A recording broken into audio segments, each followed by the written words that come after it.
Okay, it's 88.5 at the SoCal Sound. We are a member-supported public radio station. Join us anytime over at the SoCalSound.org. I'm Hilary, very excited today to be talking to Conor Oberst from Bright Eyes. Hi. Hey Hilary, thanks How are for you? having me. Yeah, it's glad to talk to you. I'm very excited. You have some shows coming up here in LA, coming up quick here. One is Yeah. the Wiltern on February 7th, and then the very next day you're going to be doing a fire relief show. So let's talk about the Wiltern show first. You've played the Wiltern before. Yes. Yeah. What's it like for you? It's such an iconic LA venue.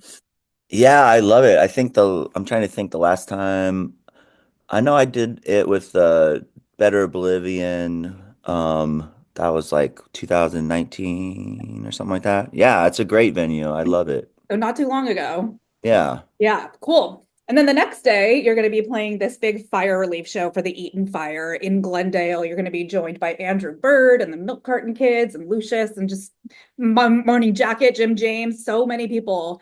How did that come about and what can we expect?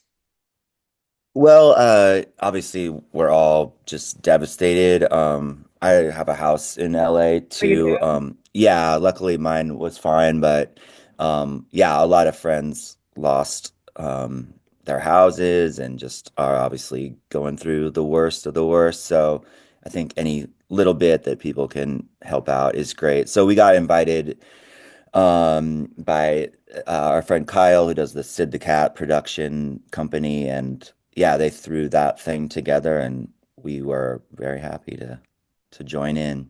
Yeah, and it's great you guys were already in town, so it makes it Yeah, transition. yeah, Yeah, that's going to be so much fun. I'm excited for that and happy your house is okay. yeah.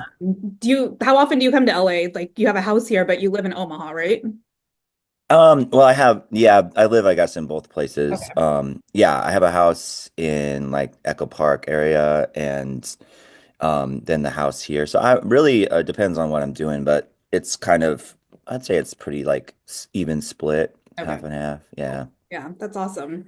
So let's talk a little bit about the 20th anniversary of I'm Wide Awake It's Morning, which I cannot believe Mhm. that came out 20 years ago. Like it was such a touchstone album, I think, for so many people in my generation. And I go back and listen to it pretty often because I just love that album. It really resonates. Yeah. Yeah, early 20s. And now, it's 20 years later, and the album still resonates with me. It holds up. And that's not always the case with these bands or albums or music that I loved in my early 20s.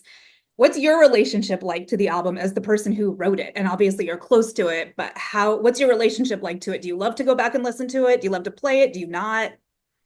I do I we never really stopped playing a lot of those songs like all these years. We've toured the whole time and played a lot of them. And so yeah, it's like it never really like fully went away from my life, I guess, you know what I mean? But I think like I can't remember the last time I actually listened to the record, but yeah, I think to me it just reminds me of that time in my life, and um it was that time in my life when I was writing the songs, but then also that just general time of my life, moving to New York and kind of, it was, I suppose, like the when the band was kind of entering a new level of whatever. And so it was like it was a wild time, when you're like 23, 24, 25, and all that stuff's happening to you. It gets a little crazy. I can Yeah. only imagine. But it's Yeah. such like an introspective album and the lyrics hold up. And just I'm so curious how you were able to create something so meaningful and great at such a young age. Did it just come to you? Yeah. Well, Hillary, to tell you the truth, I have no idea. No, I sort of just been writing songs my whole life, and that, whatever you want to say with like, I don't know, the zeitgeist or lightning in a bottle or something. Sometimes your ideas like catch with other people's, and that happens with a very small amount of my ideas. Yeah.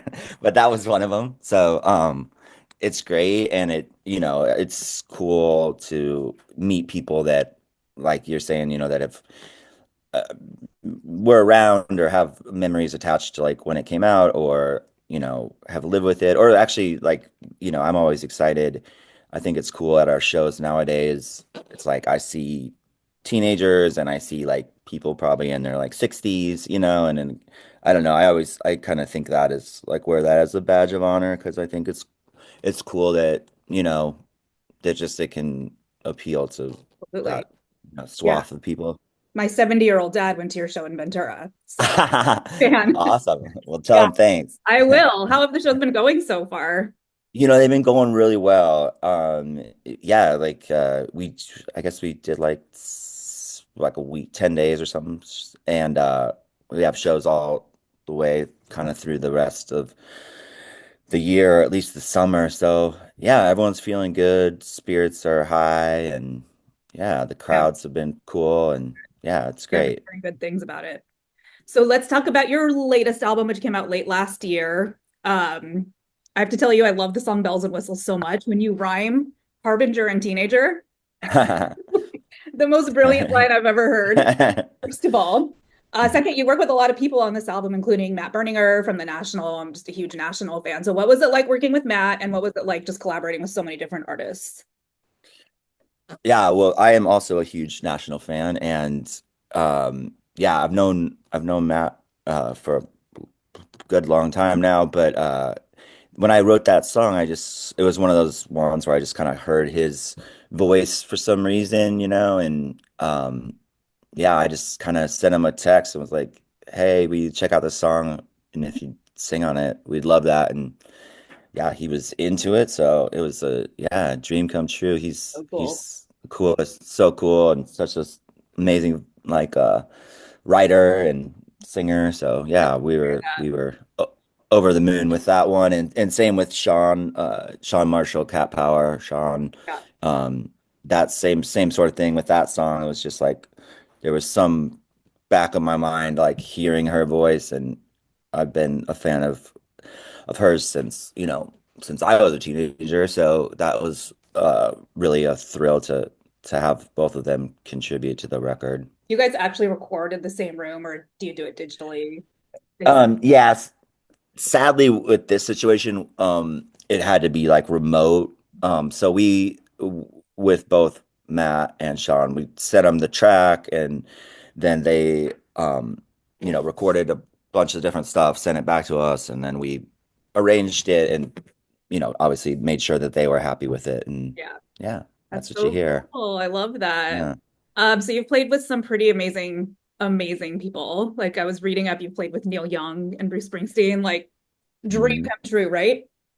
Who would be your ultimate collaborator? Like say you're on the stage at the Wiltern in LA and someone jumps up on stage and it's dead or alive, the best artist ever, someone you'd love to play with. Who would it be? Wowie, I know it's zowie, putting that's you on the spot.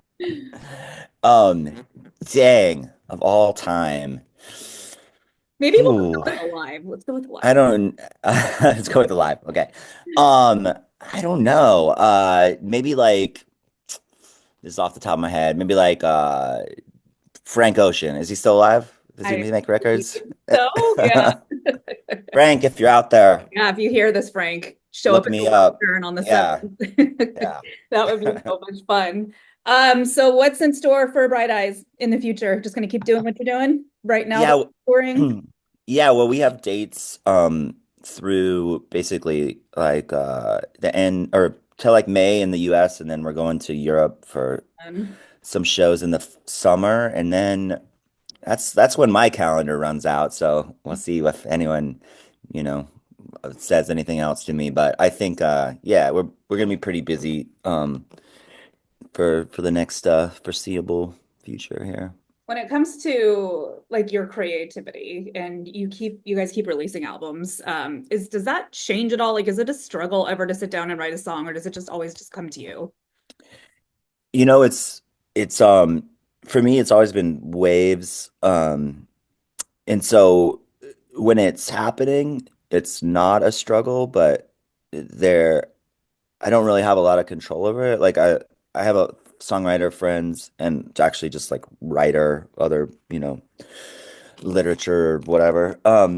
And that have like a real system of like, okay, I'm gonna work on this. I'm gonna work on writing every day from, 10 a.m. to whatever. And that works for them, but for me, I it's more of just being patient and trying to keep a mindset that I'm open to Mhm. the ideas when they come. But whenever I've tried to force myself into doing something like on a sort of schedule like that, it doesn't work out for me. Not to say it can't for other people, but for me, I just kind of gotta wait for the whatever, the old Lightning strike. yeah, the old Muse Yeah, yep. Amazon truck to come, you know. Yep, exactly. Totally Yeah. get that. All right. So again, you have a show on the 7th here in LA at the Wiltern, and then the next day in Glendale for the big Eaton Fire relief show. So you have lots of good stuff coming up here in LA. And I just want to thank you so much for taking some time to talk to us. Thank you, Hilary. It's great to talk Thank to y'all. you. Holla.